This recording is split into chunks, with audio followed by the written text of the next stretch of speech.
Buongiorno.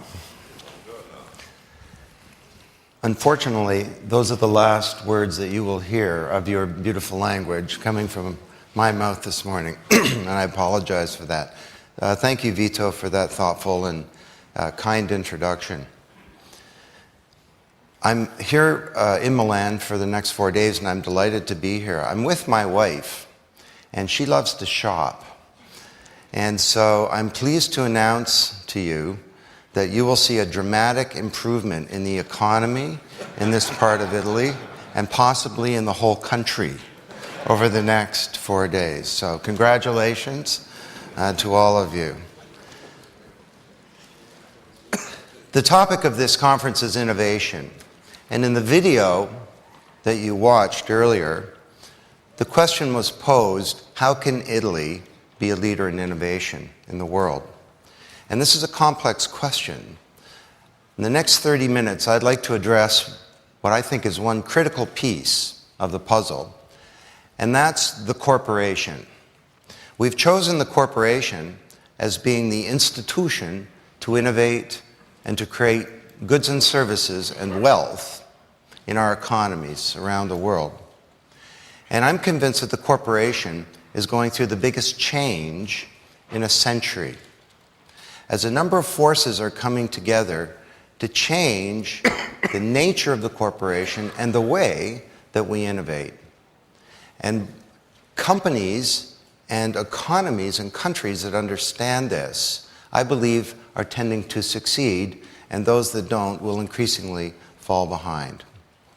Now, you may remember it was a little over a year ago, Time magazine selected you, the online collaborator, as the Person of the Year. So I'd like to begin by congratulating all of you for having been selected by Time as the Person of the Year. I know you've been toiling away on Facebook and MySpace and blogging. It was hard work, but congratulations. No, seriously. I was with the management of MySpace recently. They're growing at 2 million new members per week. MySpace has 220 million members. Facebook is growing even faster. Who here is actually on either MySpace or Facebook? Hands? Would you hold up your hands, please? Okay, what is that? That's 20% of the audience. There's a new blog created every second of the day, 24 hours a day, and Time says that you are the Person of the Year. Well, I'm here today to tell you that all of that is so 2006, basically. You see, because this is no longer about hooking up online, creating a gardening community, or putting a video onto YouTube. The new web, or the so-called Web 2.0, is becoming a new mode of production. Social networking is becoming social production. And this is leading to a change in the deep structure and architecture of the corporation, a change in the way that we orchestrate capability in society to innovate and to create goods and services, and a change in the way the companies engage with the rest of the world. Now, what's going on here? Well, I'm going to talk to you this morning about 4 big drivers for change. The first is the Web 2.0. The new web that's emerging today is different than the web of the dot-com period. First of all, you see, the thing. What I mean there is that the old internet you access through a PC. The new web you access through billions, soon trillions of inert objects in our world that become smart communicating devices. I'm typically covered in these things. My door at the hotel where I'm staying, the door has a chip in it, and the door is networked. The door has knowledge, and the door probably has an internet address. The door is an internet appliance. I had a camera stolen from a hotel room in Miami, and the door had knowledge. I have a friend in Toronto. Everything in his house that has electrical power also has an IP address. It's connected to the internet. And all of these devices talk to each other. I have no idea what his microwave says to his refrigerator, but He was bragging to me that his sprinkler system for his lawn talks to his fence around his house. And I said, well, why would you care? And he said, well, if a burglar comes over the fence, the sprinkler is my first line of defense.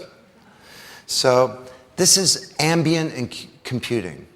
Secondly, we have broadband mobility. Do you remember dial-up? Thirdly, the new web is geospatial. The location of all these devices becomes known and the world is mapped. So the old web, you browse the internet. The new web, you can also browse physical reality. So there are devices that will show me as I'm walking around Milan that I'm coming up to the Duomo or some other interesting historical artifact. The new web is true multimedia. 2 weeks ago was the Berlin Film Festival, and I gave the keynote address to the Berlin Film Festival. It's called the Berlinale Keynote. And I talked about cinema 2.0. The movie is changing fundamentally, and it's being changed by the video game industry, not by Hollywood. Then we have the rise of web services. The old web was about websites and eyeballs and stickiness and clicks and page views. The new web is enriched with services, and it's a platform for collaboration. It's not about websites anymore. And finally, the new web is integrated in with traditional information technology. The old web was separate, but now we have a global computational platform called the internet. The world has one computer called the internet. And every company in Italy needs to move their information technology onto this global computational platform. So if you want to innovate, 2 points. Your company needs to embrace the new web, and economies that create an infrastructure that is high speed. Broadband is a measure of your capability as a country and as an economy to innovate.